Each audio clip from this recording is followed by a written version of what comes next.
Hi. So I wanted to talk a little bit with you about an option for recording your decisions about phonetic variants with the data on glottalized sonorants. So what we're going to do is I've put up two sets of text grids in addition to the ones that are already up on Canvas for you. These text grids are identical, except I've taken out the string where it says with components. And I did that so that we could actually look at the sound file in a text grid that had the same name. And we're going to need that because we're going to look at a script that will allow us to tag phonetic variants. Okay, so so if you haven't already, download the sound files onto your computer and put the new set of text grids that I have labeled there, revised text grids, and toss them in the same directory as your sound files for BMC and for speaker ZMP.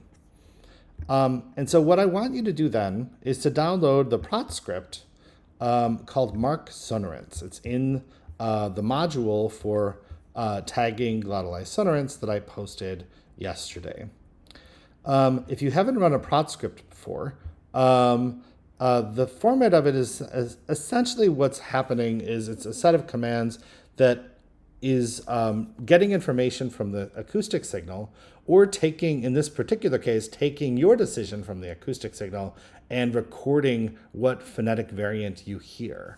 So I want to, when you open up the script, you'll see this, and you'll see if we click run, a dialog box will pop up and we'll have the directory name first. And that directory name should be, you should put the directory on your own computer where you have the sound file data along with the text grids. Okay, so I've done that here for my own computer, but it will be different for yours. Then I'm going to put the phone down and recall that we had that one file that has the transcriptional orthography and separately the exampa orthography that the first aligner uses for the glottalized sonorants. And so here we're going to start looking at glottal N in particular. It's also it's looking on tier 2 for this. It's recording the word information that's on tier 1. And the window margin says how much is it going to zoom in when it shows you an example. And here it's 200 milliseconds, and 200 milliseconds around the segment. And then we have a log file that we're going to record our responses to. I'm just calling it log file BMC. You could call it whatever you want. Okay, I'm going to click OK.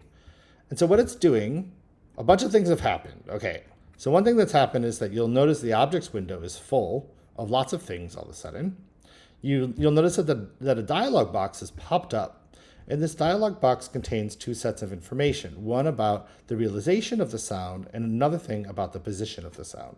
So if we take a look here, it's zoomed in to the glottal N, and we can make a decision about how this is produced. So, and if you don't like my categories, you could add them in the code in the script. Look for creaky or glottalized and change it to something else, or add an additional category. That's up to you. It's actually, when we were discussing in class how these might be labeled, I just went ahead and put in some common things that we might consider. But if you think, hey, I want another category here, then put another category.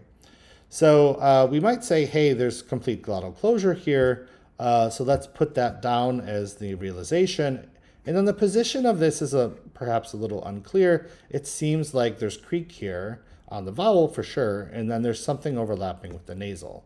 So rather than pre-sonorant only on the vowel, I'm going to say it's pre and initial sonorant, so on the vowel and a bit on the sonorant itself.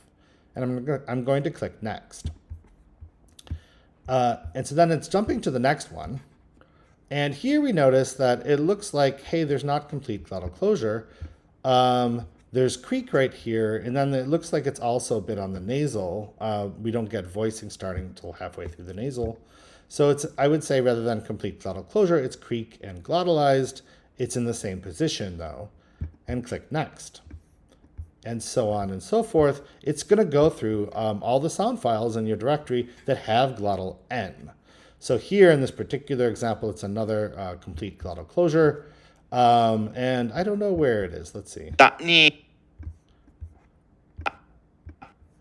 Yeah, it's unclear to me. I would still say that it's kind of overlapping both, but there's complete glottal closure. Let's go to the next one. Let's make another decision. Hey, it looks like there's not overlap on the nasal. Here's the nasal.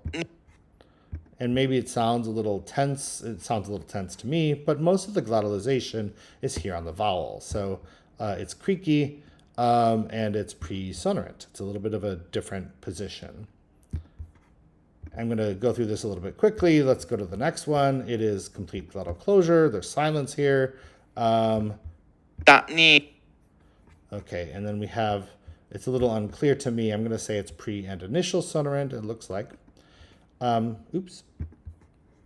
I have to select something. See, it's going to give you an error if you don't select something. And go next. Okay. Okay, and now we're on a new sound file. And so this is a rather different realization. So we don't have any creak really here. You don't really see that, but you do see some dip in pitch, right? So F0 dips down. And perhaps intensity dips a little bit looking at the waveform. And where does it happen? It really happens before the sonorant on the vowel.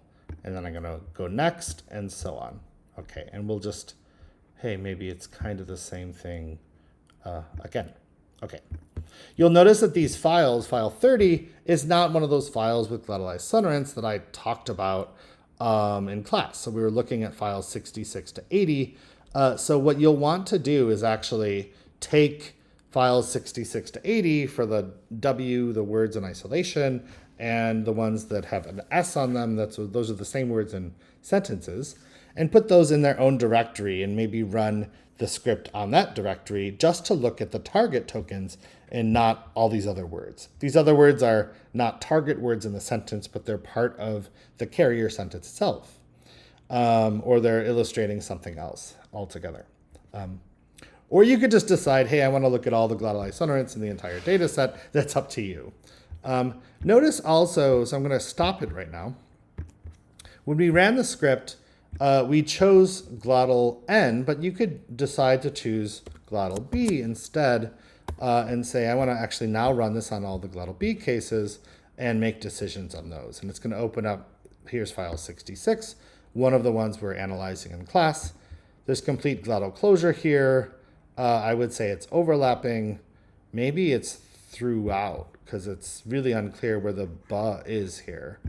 It sounds like, but there's kind of silence and not voicing. So I think it's kind of throughout. I'm going to click next and so on. Okay. Now I'll click stop for good. And you don't have to click stop. If you could just go through all the files and you want to go through all the files, the script will just end eventually when it's done looking at all of the glottal B or glottal N cases in the data set. And so as a result of that, what it does, and here's where we get to the neat part, it's recording all of our responses. So we made decisions about how it's realized, and we get this log file here. I'm going to open this up with Excel, use the program that you want, and every time we have a new segment, it puts in a new, here, it puts in a new header. But let's just take that out. And I'm going to zoom in, and what we get is we get the sound file that it looked at, that it looked through, sorry. We get the segment, we get the preceding segment, the following segment, the word it came from, and actually start and end of the segment. So if we wanted to do things like, hey, how long is that? We could calculate that by the start and end times. But we get the realization. This is really the most important thing, I would say.